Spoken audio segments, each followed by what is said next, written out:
எனக்கு அன்பான தேவ மனிதர்களே, நேற்று நாம் பார்த்த வேதாகம பாடமானது தேவ தூதர்கள் சொப்பனத்திலே மனிதனுக்கு தோன்றி தேவனுடைய வார்த்தை எங்கிருந்து வருகிறது, எப்படி ஆராய வேண்டும், எப்படி கீழ்ப்படிய வேண்டும், பயத்திலிருந்து எப்படி விடுதலையாக வேண்டும், அந்த பயம் நமக்கு எப்படிப்பட்டதான ஒரு வாழ்க்கை மாற்றத்தை ஏற்படுத்தும், அந்த பயத்திலிருந்து விடுபட தேவனுடைய வார்த்தை நம்மளை என்ன விதமாக எச்சரித்து நம்மளை சேர்த்து கொள்கிறது என்பதை நாம் நேற்று ஒரு விரிவான பாடமாக நம் முந்தைய பாடத்தில் நாம் பார்த்தோம்.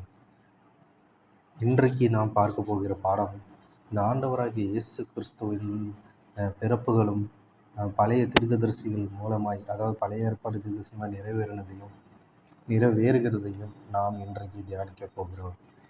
மத்தேயு 1ஆம் அதிகாரம் 21ஆம் வசனம் முதல் 23 வரை நீங்கள் வாசித்து பார்த்தீர்கள் என்றால், இந்த யோசேப்புக்கு சொப்பனத்தில் அந்த ஆண்டவர் தேவதூதன் மூலயமாக வார்த்தைகளை கொடுக்கும் பொழுது அங்கே ஆண்டவர் என்ன சொல்கிறார் என்றால், இது பழைய ஏற்பாடு மூலமாய் கர்த்தரால் உரைக்கப்பட்டு நிறைவேறுகிறது. பரிசுத்த ஆவியினால் ஒரு கன்னிகை ஒரு குமாரனை பெறுவாள் என்பது தீர்க்க தரிசனமாக பழைய ஏற்பாட்டில் அநேக இடங்களை நாம் வாசிக்கிறோம். இதை தான் ஆண்டவராகிய இயேசு கிறிஸ்துவின் வார்த்தையை தேவதூதன் மூலமாய் ஆண்டவர் யோசேப்புக்கு சொப்பனத்திலே அறிவிக்கிறதை நம்மால் இங்கே பார்க்க முடிகிறது. இந்த ஒரு தீர்க்க தரிசனம் மூலமாக, இந்த வசனத்தின் மூலமாக நாம் இன்னும் இந்த தீர்க்க தரிசிகளின் பழைய வசனங்களை நாம் கொண்டு அதாவது அந்த வசனங்களை நாம் இன்னும் கொஞ்சம் ஆராய்ந்து பார்க்க போகிறோம். நம்முடைய தலைப்பு என்னவென்றால், தீர்க்கதரிசிகள் மூலமாய் சொன்ன மற்ற காரியங்களையும் குறித்து நாம் கொஞ்சம் ஆராய்ந்து பார்ப்போமே. 1 தெசலோனிக்கேயர் 4ஆம் அதிகாரம் 16ஆம் அதிகாரம் 17ஆம் வசனம். ஒரு நாள் மட்டும் நாம் மேகத்தில் எடுத்துக்கொள்ளப்படுவோம். அதாவது இந்த வசனத்தின்படி பவுலானவர் என்ன சொல்கிறார் என்றால், நாம் இரண்டாம் வருகையில், அதாவது இயேசுவின் இரண்டாம் வருகையில் நாம் எடுத்துக்கொள்ளப்படுவோம் என்பதை, அதாவது மேகத்திலே நாம் எடுத்துக்கொள்ளப்படுவோம் என்பதை பவுல் மூலம் ஆண்டவர் அதாவது வரப்போகிற ஒரு தீர்க்க தரிசனமாக ஆண்டவர் நமக்கு இங்கே மனிதர்கள் மூலியமாக உரைக்கிறார். 2 பேதுரு 3ஆம் அதிகாரம் 10ஆம் வசனம். இந்த வசனத்தை நீங்கள் பார்க்கும்போது, கர்த்தருடைய நாள் வரும்போது பூமியில் எல்லாம் அழிந்து போகும் என்றும் ஒரு திருடன் வருவது போல வருவார் என்றும் எழுதியிருக்கிறது. இது யார் மூலமாக உரைக்கப்படுகிறது? பேதுரு மூலியமாக. இன்றும் 2-3 வசனங்களை நாம் தியானிப்போம். ஆண்டவராகிய இயேசு கிறிஸ்து என்ன சொல்கிறார் என்பதை நாம் வாசிப்போம். யோவான் 13:36ஆம் வசனமும், யோவான் 14ஆம் அதிகாரம் 1 முதல் 3ஆம் வசனமும், இயேசு நமக்காக ஒரு ஸ்தலத்தை ஆயத்தம் பண்ணும்படி நான் உங்களை சேர்த்து கொள்வேன் என்று இங்கே ஆண்டவர் நமக்கு சிலுவையில் மரிப்பதற்கு முன்பு மேல் வீட்டு அறையில் வச்சு சீஷர்களுக்கு ஆண்டவர் அதாவது பரலோக ராஜ்யத்தை குறித்து பேசுகிறார்.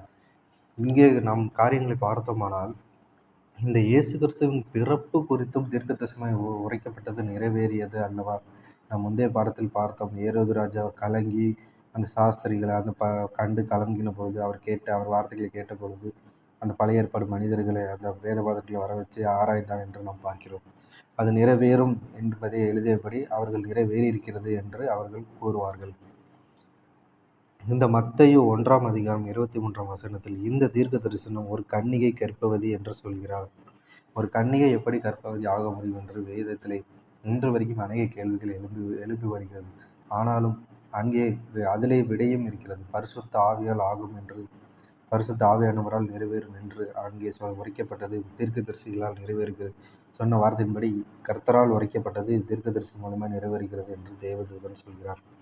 லூக்கா 1ஆம் அதிகாரம் 34 முதல் 37 வரை வாசித்தால், இங்கே ஒரு 2 சம்பவங்கள் இருக்குது. அந்த லூக்காவிலே இந்த மரியாளும் இந்த சகரியாவும், அதாவது இயேசுவை பெறக்கூடிய மரியாளும் ஒரு தூதன் சொல்லும்பொழுது ஒரு கேள்வியை கேட்கிறார். சகரியாவும் ஒரு கேள்வி கேட்கிறார். ஆனால் 2 பேருக்கும் உள்ள வித்தியாசத்தை பாருங்கள். இந்த மரியாள் எப்படி ஆகும் என்று கேட்டால், தேவதூதன் அவளை பார்த்து தேவனால் கூடாத காரியம் ஒன்றுமே இல்லை என்று சொன்னார். இங்கே பதிலானது எப்படி இருக்கிறது என்றால், அவருக்கு இவர் பதில் கொடுக்கிறார். இது எப்படி நடக்கும் கேட்கும்போது தேவதூதன் அவனுடைய வார்த்தையை குறித்து விரிவாக எடுத்துரைக்கிறார். ஆனால் இங்கே லூக்கா 1ஆம் அதிகாரம் 18 20ஆம் வசனம். அதற்கு முந்தைய வசனம், மரியாளுக்கு இந்த இதெல்லாம் நடப்பிக்கும் முன்னையே சகரியாவுக்கு ஆண்டவர் தேவதூதன் மூலமாக தரிசனமாகிறார். ஒரு ஆசாரியன் எல்லாம் தேவனை பற்றி தெரியும். தேவதூதன் வந்து தீர்க்க தரிசனம் சொல்லும்போது இவரும் எப்படி என்றார். இதனால் தேவன் கோபப்பட்டு இவரை அந்த தீர்க்க தரிசனம் நிறைவேறும் வரைக்கும் அவன் ஊமையாவான் என்று யோவான்ஸ்நானன் பிறக்க வரைக்கும் ஊமையாய் இருப்பாய் என்ற ஆண்டவர் இவருக்கு என்ன தண்டனை கொடுக்கிறார். என்ன காரியம் நடக்குதுன்னா, இங்கே 2 வேறுபாடு நடக்குது. இந்த சம்பவம் வந்து சகரியாவுக்கு தான் ஃபஸ்ட்டு நடக்குது. ஆனால் சகரியா யார்? ஒரு ஆசாரியர். ஆசாரியங்கிற எப்படிப்பட்டவன்? தேவனை நன்கு அறிந்தவர். அப்படி இருக்கும்போது அவர் தேவ சந்நிதியிலே வந்து சொல்ல போது, எப்படி ஆகும், நான் கிழவனாக இருக்கிறேன் என்று கேட்ட பொழுது அங்கே ஆண்டவருக்கு அவர் மேல் கோபம் வருகிறது. அப்போது அந்த இடத்துல என்ன நடக்கிறது? ஊமையாவான், ஊமையாக்கினார் என்று நம் வேதத்திலே நாம் பார்க்கிறோம். ஆனால் மரியாளுக்கோ அப்படி நடக்கவில்லை. மரியாள் எப்படி இருந்தார் என்றால், அவர் சொன்ன உடனே அதாவது தேவனால் கூடாத காரியம் ஒன்றுமே இல்லை என்று சொன்ன அடுத்த நிமிடம் மரியாள் கூறும் ஒரு காரியம் என்ன தெரியுமா? நான் ஆண்டவருக்கு அடிமை, உமது சித்தத்தின்படி நடக்கட்டும் என்று தன்னை ஒப்பு கொடுத்தார். இதுதான் 2 பேருக்கும் உள்ள ஒரு கீழ்ப்படிதலும் இங்கே கேள்விக்கும் உள்ள வித்தியாசம். ஆண்டவருடைய சன்னிதானத்தில் நின்று சொன்ன பொழுது சகரியா விசுவாசம் இல்லாமல், நான் கிழவன், எனக்கு எப்படி பிள்ளை பிறக்கும் என்று கேட்டார்.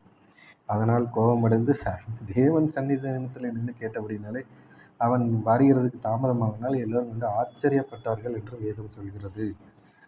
இரண்டாவதாக இந்த மத்தேயு 1:23 இங்கே ஒரு பெயர் மாற்றப்படுகிறது. என்னன்னா, இயேசுக்கு இதில் இன்னொரு பெயர் சொல்லப்படுகிறது, இம்மானுவேல்.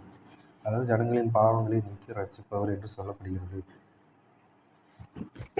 இதுக்கு என்ன வித்தியாசம்னா, இந்த பழைய ஏற்பாட்டில் மனிதனுக்கும் தேவனுக்கும் உள்ள உறவு எப்படிப்பட்டதாக இருந்ததுன்னு பார்த்தீங்கன்னா, இந்த எண்ணாகமம் 4ஆம் அதிகாரம் 15ஆம் வசனம் முதல் 20ஆம் வசனம் வரை நீங்கள் பார்த்தீர்கள் என்றால், இந்த பழைய ஏற்பாட்டு புஸ்தகத்தை பார்க்கும்போது தேவன் எப்படிப்பட்டவர், மனிதன் எப்படிப்பட்டவன் என்று பார்க்கும்போது இந்த பாவியான மனிதனுக்கும் பரிசுத்த தேவனுக்கும் அதிக தூரமாகவே காணப்பட்டது என்று நாம் எதிர்பார்க்கிறோம். இந்த ஆரோன் குடும்பத்தாரும் மோசை ஆரோன் குடும்பத்தாருக்கும் எல்லாருக்கும் வேலைகள் பிரித்து கொடுக்கப்பட்டது இல்லையா?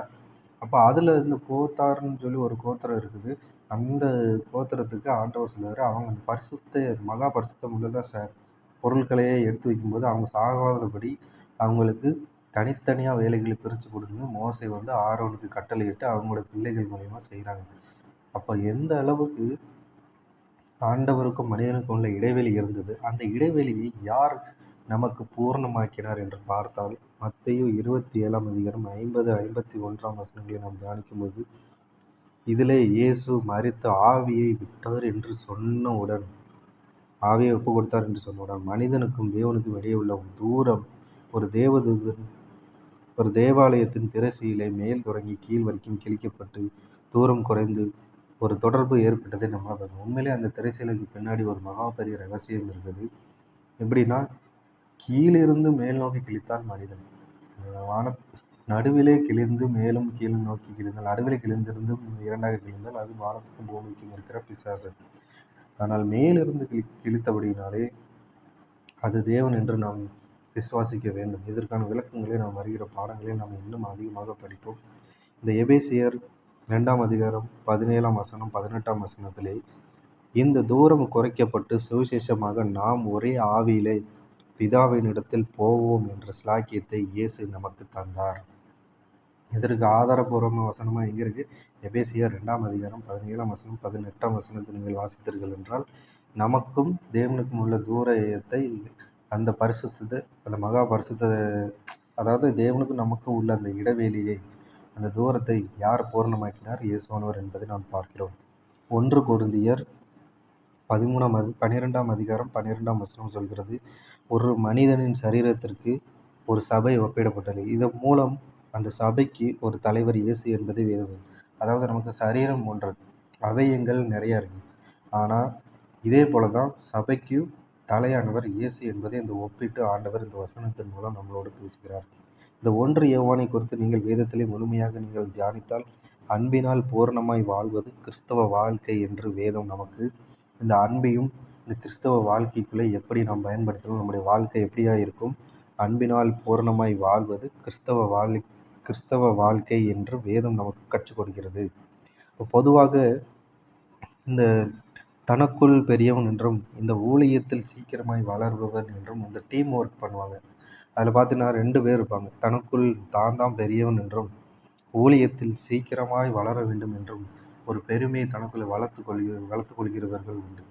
அதனால் இந்த டீம் ஒர்க்கில் இந்த 2 விதமான பிரச்சனை வந்துச்சுன்னு வச்சுக்கோங்களேன், அதுதான் பெருமைக்கான கீழே விழுறதுக்கான முதல் படி. பெருமை எப்படிப்பட்டது என்று வேதமே நமக்கு கற்றுக் கொடுக்கிறது. மனிதனுக்குள் பெருமை வந்தால் கர்த்தர் எப்படிப்பட்டவர் என்பதை வேதத்தின் மூலம் நமக்கு எச்சரிப்பு கொடுக்கப்பட்டிருக்கிறது என்பதை நாம் ஆழமாக புரிந்து கொள்ள வேண்டும்.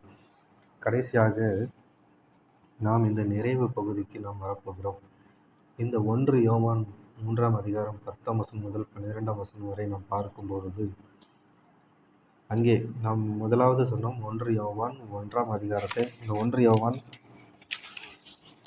புஸ்தகத்தை நாம் படிக்கும்போது நமக்கு என்ன ஆண்டவர் கற்றுக் கொடுக்கிறார்? அன்பில் பூரணமாய் வாழ்வது கிறிஸ்தவ வாழ்க்கை என்று நமக்கு வேதம் கற்றுக் கொடுக்கிறது என்பதை நாம் பார்த்தோம். இங்கே இன்னொரு சம்பவம் நமக்கு நடக்கிறது. இந்த 1 யோவான் 3 10ஆம் வசனம் முதல் 12ஆம் வசனம் வரை நாம் வாசிக்கும் பொழுது, தேவன் நம்மை பார்த்து, நீ தேவனுடைய பிள்ளையா அல்லது பிசாசின் பிள்ளையா என்று தேவன் பரீட்சை வைக்கிறார். இதில் தேவன் நீதியை செய்கிறவர், தன் பிறர் இடத்தில் அன்பு கூறுவதென்றும், தேவனுடைய வித்து அவனுக்குள் இருக்கும்போது அவன் தேவனுடைய பிள்ளை என்றும் கூறுகிறார். இங்கே பிசாசின் பிள்ளைக்கும் தேவனுடைய பிள்ளைக்கும் வித்தியாசத்தை காண்பிக்கிறேன். அதனால் தேவனுடைய பிள்ளையாய் இருக்கிறவன் எப்படிப்பட்டவனாய் இருக்க வேண்டும் என்பதையும் நான் அவனுக்கு ஒரு பரீட்சை மூலமாக தீர்மானிக்கிறேன் என்று ஆண்டவர் நமக்கு ஒரு ஒரு ஒரு மறைமுகமாக சொல்லுகிறார். இதை நாம் எந்த விதமாக எடுத்துக்கொள்ள வேண்டும் என்றால், நாம் வேதத்திலே வாசிக்கிறோம், நாம் திராணிக்கத்தக்க மேலாக நாம் சோதிக்கப்படுவதில்லை. நம்மளை சோதிக்கிறவர் நம்மளை கைவிடுவதும் இல்லை. அதனால் நமக்கு என்ன தேவையோ அவர் அறிந்திருக்கிறார். அதை நாம் தெளிவாக புரிந்து கொண்டு இந்த வேத வசனங்களை நலமானவைகளாக தான் நாம் எடுத்துக்கொள்ள வேண்டும். இந்த அப்போஸ்தலர் 3ஆம் அதிகாரம் 4ஆம் வசனத்திலே ஒரு சம்பவம் நடக்கிறது. இந்த பேதுரும் யோவானும் ஒரு ஆலயத்தின் முன்பாக ஒரு சப்பானி பிச்சை எடுத்து கொண்டிருக்கிறான். அவனை பார்த்து, எங்களிடத்தில் பொன்னும் இல்லை வெள்ளியும் இல்லை, ஆனால் எங்களிடத்தில் நசரேயனாகிய இயேசு கிறிஸ்து நாமத்தில் எழுந்து நடன்னு சொல்லி அவனை கை தூக்கி எடுத்து. அதற்கு உதாரணமாக என்ன சொல்கிறேன்னா, இந்த காரியத்தை பேதுரு யோவான் பார்த்து தேவனுடைய அன்பையும் தேவனுடைய நீதியையும் செய்தார்கள். அதனால் அவர்கள் யார்? தேவனுடைய வித்து அவருக்குள் இருந்தது என்பதை நாம் புரிந்து கொள்ள முடிகிறது. இந்த காரியங்கள் மூலமாக இந்த 1 யோவான் 3ஆம் அதிகாரம் 10ஆம் 12ஆம் வசனத்திற்கான ஒரு அடிப்படை விளக்கம் எங்கே இருக்கிறது? அப்போஸ்தலர் 3ஆம் அதிகாரம் 4ஆம் வசனம் நமக்கு எடுத்திருக்கிறது. கடைசியாக இந்த யோவான் 17ஆம் அதிகாரம் 20, 21ஆம் வசனங்களில் சீசர்களுக்காக தேவன் ஜெபம் செய்கிறார். ஆண்டவராகிய இயேசு கிறிஸ்து எப்படி ஜெபம் செய்கிறார் என்றால், அவர்கள் எல்லோரும், அதாவது இயேசுவானவர் எப்படி பிதாவுக்குள்ளே இருக்கிறாரோ அதே போல இந்த சீசர்களும் எனக்குள் நம்மளுக்குள், அதாவது இயேசுவுக்குள் இருக்க வேண்டும் என்பதையும் ஆண்டவராகிய இயேசு கிறிஸ்து எல்லோரும் ஒன்றாய் இருக்கும்படியாகவும் ஜெபம் பண்ணுகிறார். அப்போ நாமெல்லாம் யாரு? தேவனுடைய வித்து. இந்த வித்து என்றால் என்ன தெரியுமா? வம்சம். நாமெல்லாம் தேவனுடைய பிள்ளைகள் என்பதற்கு இது ஒரு அடையாளம். இந்த வித்தை குறித்து நாம் பழைய ஏற்பாட்டிலே நாம் நிறைய பார்க்கிறோம். இந்த யூதா வம்சத்தில் வருகிறவர் தான் யூத செங்கோல், யூதா ராஜான்னு சொல்லி நம்ம இயேசுவானவரை அந்த சந்ததியில் வந்து யூத கோத்திரத்தில் வந்து யூத சிங்கம் என்று நாம் வேதத்திலே நாம் வாசிக்கிறோம். இந்த வித்து என்பது பல ரகசியங்களை உள்ளடக்கியது. தவறாக புரிந்து கொள்ள வேண்டாம். ஒரு வித்து என்பது ஒரு வம்சத்திற்கான அடையாளம். அதனால்தான் தேவன் இந்த வித்தை குறித்து நம்ம ஒரு மிகப்பெரிய பாடமே எடுப்போம். அப்பொழுது உங்களுக்கு இந்த வசனங்களை வைத்து நம்ம எடுக்கும்போது உங்களுக்கு தெளிவாக உங்களுக்கு புரிந்து கொள்ள முடியும். நாம் இன்றைக்கு பார்த்த பாடமானது எப்படிப்பட்டதாக இருந்தது?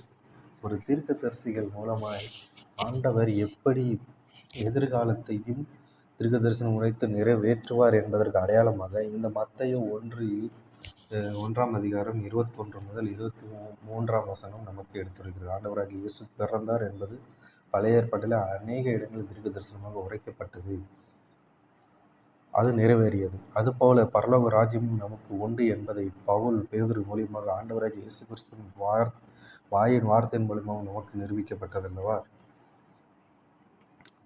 எனக்கு அன்பானவர்களே, ஒரு மனிதனுடைய சரீரத்தும் ஒரு பரலோகம் போவான், எப்படி போவான் என்பதையும் ஆண்டவராக இயேசு கிறிஸ்து சபைக்கு, அதாவது ஒரு மனிதனுடைய சரீரம் ஒன்று, ஆனால் அவயங்கள் நிறைய என்று ஆண்டவரே நமக்கு சொல்லிக் கொடுக்கிறார். இங்கே 1 கொரிந்தியர் 12ஆம் அதிகாரம் 12ஆம் வசனத்தில். அதே போல நம்முடைய வாழ்க்கையில் என்ன இருக்கக்கூடாது என்பதையும் ஆண்டவர் நமக்கு கற்றுக் கொடுக்கிறார். பெருமையும் தனக்குள் பெரியவன் என்றும் ஊழியத்தில் சீக்கிரமாக வளரவன் என்றும் எல்லாரும் ஒருமிச்சு இருக்கும்போது இந்த எண்ணம் அவர்களுக்குள்ள இந்த மாதிரி பெருமை வரக்கூடாது என்பதையும் ஆண்டவர் நமக்கு கற்றுக் கொடுக்கிறார். கடைசியாக தேவன் நமக்காக ஜெபம் பண்ணுகிறவராயும் இருக்கிறார், வேண்டுதல் செய்கிறவராகவும் இருக்கிறார், பரிந்து பேசுகிறவராகவும் இருக்கிறார். இதன் மூலம் நாம் கற்றுக்கொண்ட பாடம் என்ன? நம்முடைய வாழ்க்கையில், ஒரு கிறிஸ்தவ வாழ்க்கையில் எப்படிப்பட்ட போராட்டங்களை நாம் கடக்க வேண்டும் என்பதையும் நாம் அநேக பாடங்களில் கற்றுக்கொண்டு வருகிறோம். கிறிஸ்தவ வாழ்க்கை என்றால் என்ன, ரட்சிப்பு என்றால் என்ன, பாவம் என்றால் என்ன, பயம் என்றால் என்ன, இன்றைக்கு இந்த ஊழியத்திலே நிறைவேறின இந்த பரலோக ராஜ்யத்துக்கும் மனிதனுக்கும் நமக்கும் தேவனுக்கும் தேவதூதன் மூலியமாக கொடுக்கப்பட்ட அந்த வார்த்தைகளை மனுஷனுக்கு மூலியமாக கொடுக்கப்பட்ட வார்த்தை தேவதூதன் மூலியமாக ஆண்டவரால் நிறைவேற்றப்பட்டதையும் நம்மளால் இன்றைக்கு வேத வசனங்கள் மூலம் நாம் தியானித்திருக்கிறோம். எனக்கு அன்பானவர்களே, அடுத்த பாடத்தில் சந்திப்போம். இயேசுவின் நாமத்தில் நன்றி.